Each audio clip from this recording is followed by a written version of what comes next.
సూర్యాపేట జిల్లా మోతే మండలం కస్తూర్బా స్కూల్ నుంచి రేషన్ బియ్యం అక్రమార్కుల చేతిలోకి పడింది. విద్యార్థులకు అందాల్సిన రేషన్ బియ్యాన్ని ప్రత్యేక అధికారి ధనలక్ష్మి పక్కదారి పట్టించింది. ధనలక్ష్మి అమ్మిన రేషన్ బియ్యాన్ని శెట్టి వెంకటేశ్వర్ అనే వ్యక్తి కొనుగోలు చేశాడు. అయితే స్కూల్ నుంచి బియ్యం తరలిస్తున్నట్లు పోలీసులకు సమాచారం రావడంతో రంగంలోకి దిగి ఆరా తీశారు. ఇక 2 బస్తాల్లో క్వింటా రేషన్ బియ్యం ఉన్నట్లు గుర్తించారు పోలీసు అధికారులు. ఇక కేసు నమోదు చేసుకున్న పోలీసులు దర్యాప్తు చేస్తున్నారు.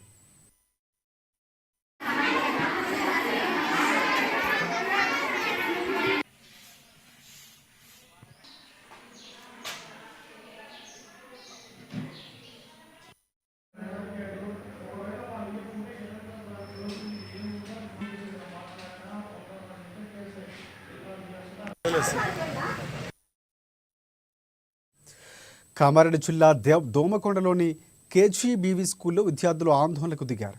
ఇటీవల బీబీపేట మండల కస్తూర్బా గాంధీ బాలికల స్కూల్ నుంచి కేజీబీవీ స్కూల్కు బదిలీపై వచ్చారు స్పెషల్ ఆఫీసర్ మంగమ్మ. అయితే వీరిని బదిలీపై పంపడంతో విద్యార్థులు పెద్ద ఎత్తున ఆందోళనకు దిగారు. కొత్తగా వచ్చిన వాళ్ళను పంపించే వరకు ఆహారం తీసుకోమని భీష్మించుకొని కూర్చుకున్నారు విద్యార్థులు. ఈ నేపథ్యంలో ఎంఈఓ విజయ్ కుమార్కు నిరసన వ్యక్తం చేస్తూ వినతి పత్రాన్ని అందించారు.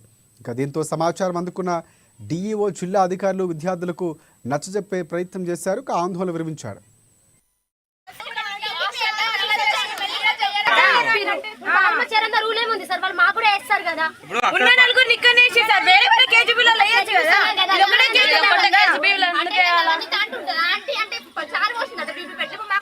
గవర్నమెంట్ ఏపీసండి యాక్సిరా కొట్టండి, విండోస్ వాళ్ళ కొట్టండి, టోచ్ చీర కొట్టండి అని చెప్తుంది.